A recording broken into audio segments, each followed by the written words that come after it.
Good morning and welcome to Forex In Four. Today is Wednesday, August 17th, 2011. This morning we're taking a look at the pound here. As you can see, there was some overnight volatility, and basically that occurred on the release of the Bank of England rate policy meeting minutes. And essentially what's happened is that there was some talk because the Bank of England has recently been talking up the idea that they could contend and have further quantitative easing. All right, that the idea was that people were afraid that they actually may go down that path. It would weaken the pound some, and we'd have to see exactly what the outcome was on the UK economy. Well, the minutes of the meeting revealed that there were actually two hawks still left on the board. So they were essentially saying that we shouldn't be thinking about lowering rates or more quantitative easing. We should actually be thinking about raising rates. Well, those two people flipped sides and they said, we need to be neutral right now, so we don't need to do anything with policy. So the two hawks on the board have gone, and you can see that caused the initial sell-off here this morning. Okay, and you see it was a pretty big move, about 164.5 down to 163.5. So that's just about a 100 pip move right there, and that was sort of a big move. Now we also got in the UK, they got their unemployment rate. It's actually gone up from 7.7% to 7.9%. More people are jobless.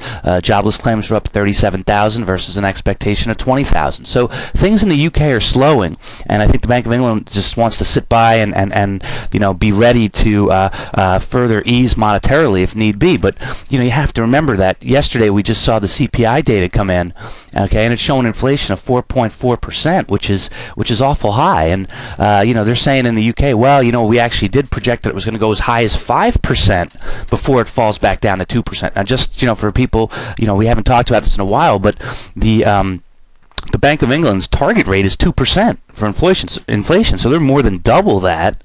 All right, that's the first thing. And the second thing is that anytime it's over 3%, they actually have to write a letter to the Chancellor of the Exchequer explaining why it's happening. So I think that formality maybe have just been thrown out the window because they've essentially done nothing about inflation. And when you have people rioting in the streets and you have jobless going up, you have to say to yourself as a policymaker, okay, well, what's going on here? What do I need to do? And is the answer that we need to flood the market with more money, thereby causing prices to go up, thereby causing people to potentially fire people and to not hire because they're afraid of rising prices and shrinking margins?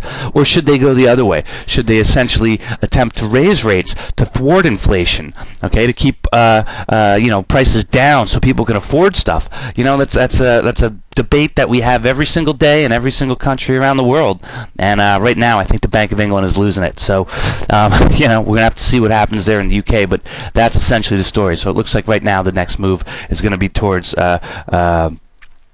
weakening monetary policy, or easing rather than tightening. All right, just want to show you the euro. So the euro, yesterday we had the big meeting between Sarkozy and Merkel come out, and really didn't produce anything as we expected. Essentially, they said that that the EFSF was large enough to handle any problems, that they want to come up with some sort of committee and have meetings and things like that. And the market was largely disappointed by that. But the one thing they did say is that while euro bonds are not an option at this point, they may consider it down the road. So it was just sort of, they threw a bone out there to the market to sort of let everybody know that, all right, they've gotten your message, but they may not necessarily take it. So you can see that euro initially started selling off here, and in addition to that news, we had CPI come in the eurozone, which was actually much less than expected. All right, 1.2% in the core number. They were expecting 1.6%. Okay, the headline number actually came in as expected, 2.5%. But you can see that CPI is shrinking, so that means that the ECB is not going to do anything about rates on as far as a hike goes, okay? So they're going to be steady for a while. So euro initially sold off, but then it looks like we got here about just after markets opened, we got a little bit of a bounce here because people realized, hey, you know what, this idea of the euro bond may be out there, and that's not a bad thing. And you know what, here we are another day. They're telling us everything's all right. So the euro's starting to move higher. All right, we've got some risk taking going on in the market. Stocks are marginally up. We see gold is higher as well. Now, I just want to show you this other chart here, Euro Swissy. Okay, bam, look at that move. All right, so the euro tanked versus Swissy early on in the day, and then it bounced back. But the idea was that there was some risk aversion out there to start the morning. All right, and then they were talking about the idea of the possible Swiss National Bank's peg of the franc to the euro, and the SNB did not go ahead and do that. They stopped just short of it. So they're starting to get a bounce, and the euro is starting to move back a little bit. But you can see here that this is just a 5-minute chart we're looking at. But if you look at the 1 hour, I'm sorry, I've got spaghetti charts here. I was doing some work with clients yesterday, but you can see here that we just held this 20-period moving average on the 30-minute, and perhaps we're going to be on the next leg down towards Swiss franc strengthening. So we've got gold moving up, and we can take a look at that right here. I think we're up in the 1780 area. Excuse me, 1790 area. Okay. Fell back to 1787. You can see here we just hit this R1 resistance, but we've got stochastics which are moving lower, which means we may be becoming a little bit oversold. So we could be in for some more risk aversion in the markets.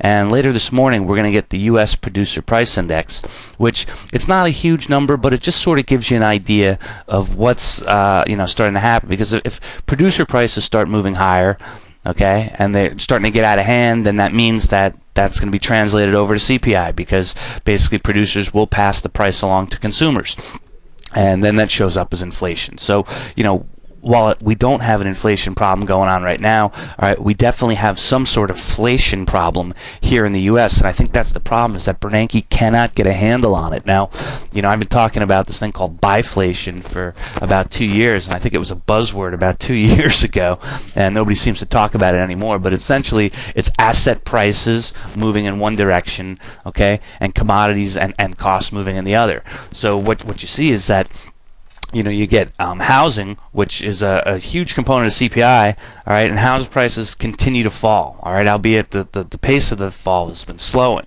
All right, in the meantime, okay, you get energy prices which are going higher thanks to cheap dollars. So oil prices are up, and now you have consumer goods which are higher.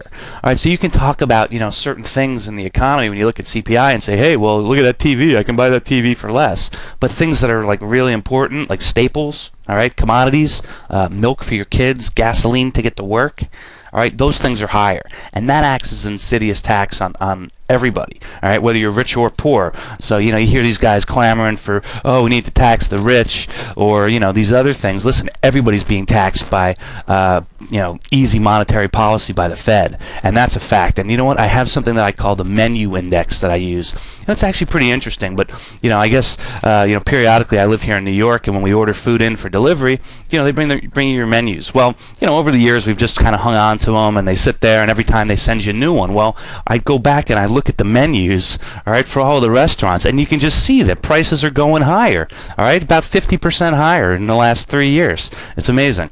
Maybe I should trademark that or something, but anyway, so that's kind of what we're looking at. So we're going to wait and see what's happening with producer prices this morning, but we've got stock indexes set to move a little bit higher here, okay, and dollar's a little bit weak, and we're going to have to see what's happening. Ooh, I wanted to mention China. I forgot to mention China. Apologies.